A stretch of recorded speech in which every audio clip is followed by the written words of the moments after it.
Sony is raising the price of every PS5, but you still have 24 hours to get one at the normal price. I got a question for you. Would you prefer a PS5 Pro or a PS5 Series S? Then I want to talk about how Sony spent 2025 quietly fixing the PlayStation Store and nobody noticed. And finally, while Call of Duty is careening towards the end of single player, Battlefield 6 is looking to take over the throne. Sony is raising the price of every PS5, but you still have 24 hours to get one at the normal price. How's it going, everyone? As always, my name is Jimmy Champagne. This is PSReady, my channel all about PlayStation. We're rolling right into the first news story here because we kind of have a PlayStation 5 emergency going on. So like I mentioned in the intro, Sony is raising the price of every PS5 on the market by $50. So the digital model is going to be $500, which is crazy considering that when this thing launched, it was $399, and 5 years later, it's $100 more. The disk drive enabled model is going to be $550. The PS5 Pro is going to be $750. But for the rest of today, you're going to be able to get the normal price, and I went and checked PS Direct. There's a bundle with Black Ops 6 and the digital model for $399. If you're trying to get one as dirt cheap as possible, I think that's your best option unless you go refurbished, but I'd imagine that the refurbished prices are also going to rise as well because those are totally tied to the MSRP cost of a brand new console. This is absolutely insane. Like, I try to look at things from both perspectives, like, you know, component prices haven't really come down since 2020 X, Y, and Z. They need to make money on the console from their perspective, so they have to raise the price. At this point, I don't really care. I grew up with generations of PlayStations 1, 2, 3, and 4, where the console launched at a pretty decently high price, but then around the halfway point of the generation, you not only got a slim model, but you also got up to a 50% price decrease, and sometimes you'd even get multiple games packed in with that console, or at the very least, a PlayStation Plus subscription or an extra controller. And now in 2025, not only have they not really dropped the price of these consoles, they've raised them multiple times on the digital model. They're increasing the price to above the MSRP around halfway through the generation, if not the very end of it. And if there was this huge plethora of games that ran amazing, looked amazing, pushed gaming forward, it would be kind of more understandable, I think. But if you look at the game situation on the PS5, yes, Sony has stuff coming down the line, but up until now, they have not done a great job actually taking advantage of the PS5. So you've got this exorbitantly expensive console, and then you don't really have any games that actually take advantage of its power. And this is all compounded on top of itself even more when you take into account the PS5 Pro pricing of $750. Like, look, I think the PS5 Pro is a great console because it can brute force its way past a lot of the technical issues that a lot of games have been having lately. But for $750, you are on the line of where people are going to start considering building a PC, because yes, it is more expensive up front, but when you start buying games on Steam, people are going to realize very quickly that games on Steam are a lot cheaper. There are many sources to get Steam games for much cheaper than MSRP. There's multiple sales throughout the year. Like, if you want to be a gamer who still spends 50 or 60 bucks on new titles, you can get new games on Green Man Gaming for like 55 bucks all day long, any game you want. I understand that hardware is expensive, but in the past, they got around this by selling it at a minor loss and then making it up later. And Jim Ryan was the one who decided that that wasn't going to happen this generation. But last time I checked, Jim Ryan isn't CEO of PlayStation anymore. They've got to start undoing this mantra of trying to make money on everything and nickel and dime people, because if you want to charge 70 bucks for games, yeah, you got to make sure that the console is cheap enough for people to even get in the market in the first place. And this all coincides with them moving on from the PS4. Genshin Impact is not on PS4. PUBG is leaving the PS4 behind. Every major first-party game from now into the future is leaving the PS4 behind. So there literally is not a cheaper option anymore for people who don't have a ton of cash to swing around, and they're just pricing everyone out of the hobby at this point. Something is going to give in the gaming industry if it hasn't already. People cannot afford to spend this much on a console and then turn around and pay $70 or $80 for games, especially when they're not living up to that price point with the quality of the games. They're putting out unfinished products and saying, oh, we can just bank on the brand, you know, carrying this game along through launch, and then we'll fix it with patches later. Things are totally inverted and they need to change.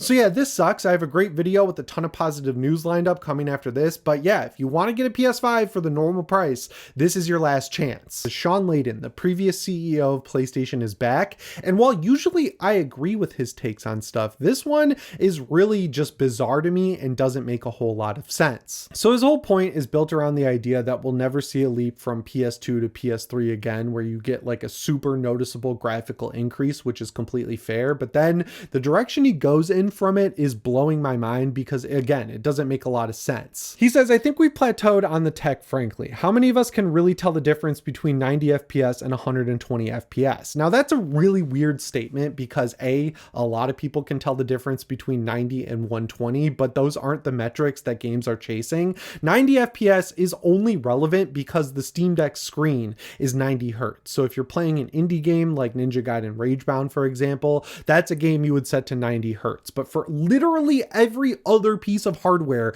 in the entire gaming industry, the two metrics you're going for, or three really, is 30 FPS, 60 FPS, and 120 FPS. And then there's a few games in there where if you have 120 Hertz monitor or TV, they might have a 40 FPS mode like Ratchet and Clank Rift Apart, where you can keep the ray tracing on, but then get the halfway point between 30 and 60, which is weirdly enough 40 FPS. So yeah, as someone who jumps between different resolutions, frame rates, and hertz all the time, like my Steam Deck is 30 FPS, my PC is up to 120, my PS5 is mostly at 60 depending on what game I'm playing, you can 100% tell the difference between all of them. So like that just reminds me of that argument they used to make back in the day where the human eye caps out at 24 FPS. Where did that come from? That is so unbelievably dumb and wrong that I can't believe an executive got it out there to the point where people actually believed it. So like, on its face, he's just wrong. I think most people can see the difference because a lot of people are demanding 60 FPS this generation. Like last gen, they promised 4K from the PS4 Pro. They never really promised 60 FPS because they knew they couldn't hit it. But this generation, one of the marquee features of the PS5 was that for the beginning of the gen, we were seeing 60 FPS all the time because we were getting so many PS4 games on the PS5, like God of War Ragnarok, for example. So once you show people 60 FPS, you can't really go back. So the problem isn't really that the tech is stagnated, it's that we're using engines that aren't living up to people's potential that they want to see from their console. I mean, how many times do we got to talk about the stuttering and frame drops in Unreal Engine 5? It feels like he's deflecting from the fact that developers are not finishing their games and are putting out broken products and people are complaining about it. Like there is a group of people,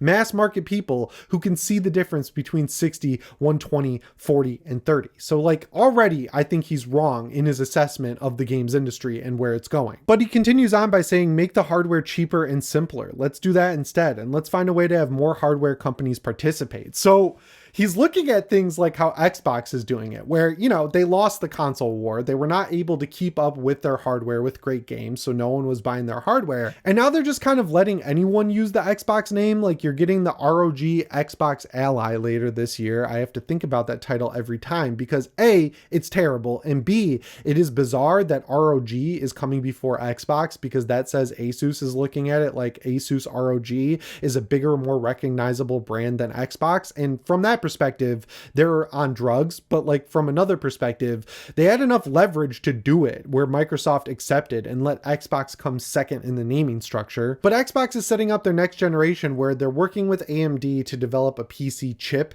that then Asus, Lenovo, Dell, whoever, like Alienware is Dell, I guess, they can all use that chip for the hardware and then put the Xbox branding on it. And that's what Sean Layden is suggesting for PlayStation. There is not a stupider move PlayStation could make than doing that. Like you've got Mark Cerny toiling away over in the hardware factory, coming up with great tech like the PS5 Pro, which while expensive is the best console I've ever owned, bar none. It is powerful, it is great, it is quick, it's snappy, it is everything I want a console to be. And they were able to do it without dramatically increasing the size of the PS5's footprint. When they're that far ahead when it comes to actually making console hardware, it's not the solution to then take your name, PlayStation, and let Asus use it or let Valve use it. You should keep it and keep your identity because that's what keeps your players engaged and keeps the fandom going around your brand. As you can see from people dramatically and very quickly leaving the Xbox brand behind for PlayStation and for Nintendo. Hell, they're even losing to Valve, guys. Like, the only reason they're working with Asus to make the Xbox ROG Ally and get the Xbox full screen platform going is because SteamOS is running laps around Windows in performance, usability, and every other metric you can think of, and they were able to do it in less than 3 years, which is absolutely insane. And yeah, in the perfect world, it would be amazing to get PS5 Pro performance at the Series S price, but that's never going to happen because there's a set cost to all the components they use in these consoles. So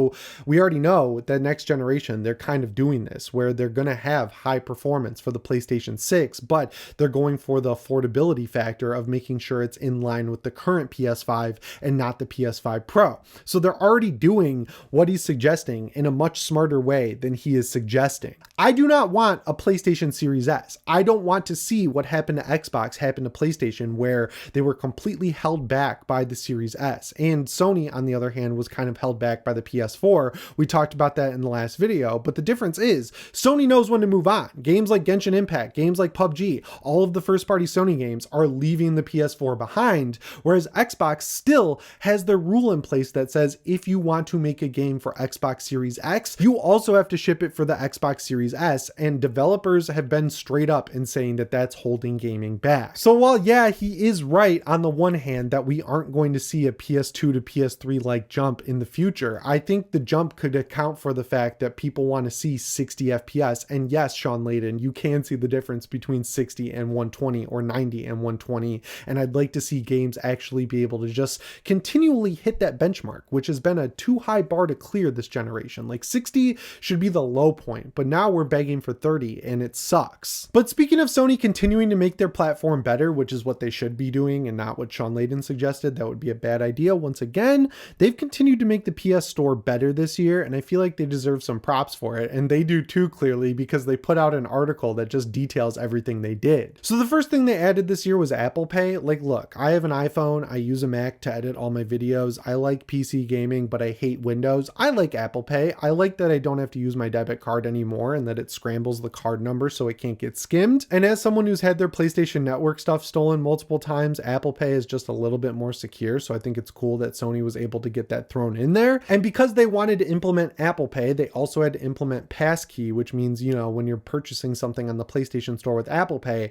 it connects to your phone, you scan your face, you're able to let that purchase go through. So if someone is able, God forbid, to steal your PlayStation Network login info, they'd have to have your phone on them to actually buy any V-Bucks credits or anything like that. And that heavily disincentivizes people from even trying to steal your account in the first place. So I think that was a big improvement. And the other great thing they added this year that's worth highlighting is the star rating system. I think it has a little bit of a ways to go. Like, I think it could be as good as Steam's rating system, which goes from overwhelmingly negative to mostly negative to mixed to positive to mostly positive to overwhelmingly positive. And it's a great system because it tells you whether or not a game is worth full price, or if the developers are doing something shady, you can review bomb it. It puts a lot of power in the hands of the gamers, which I really like. And the star rating system is a good middle ground.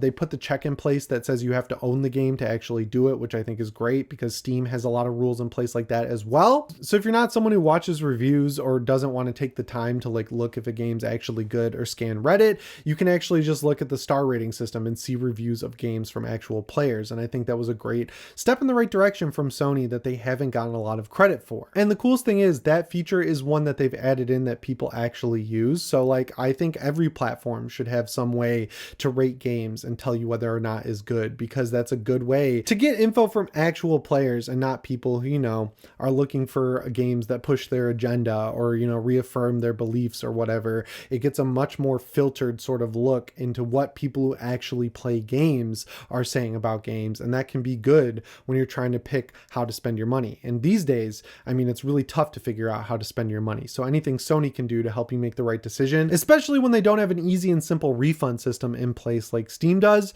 I'm all for that. So while the PlayStation Network still needs a lot of work, between all the improvements to PS Plus Premium with the game trials they've done this year and the overall improvements to the PlayStation Store itself, I think they're heading in the right direction, which is making the PS ecosystem as easy to interact with as possible and just get you playing more good games, which should be the ultimate goal. And finally, I wanted to just quickly cover the Battlefield versus Call of Duty situation because it's honestly getting pretty interesting. So on the Call of Duty side, they're trying something new this year where they're slowly moving away from single player and they're kind of connecting it to the the multiplayer. So if all these rumors do end up being true, the Black Ops 7 campaign is going to end with their extraction mode, and you're going to have to actually make it out of the extraction mode to finish the story and get the final cutscene.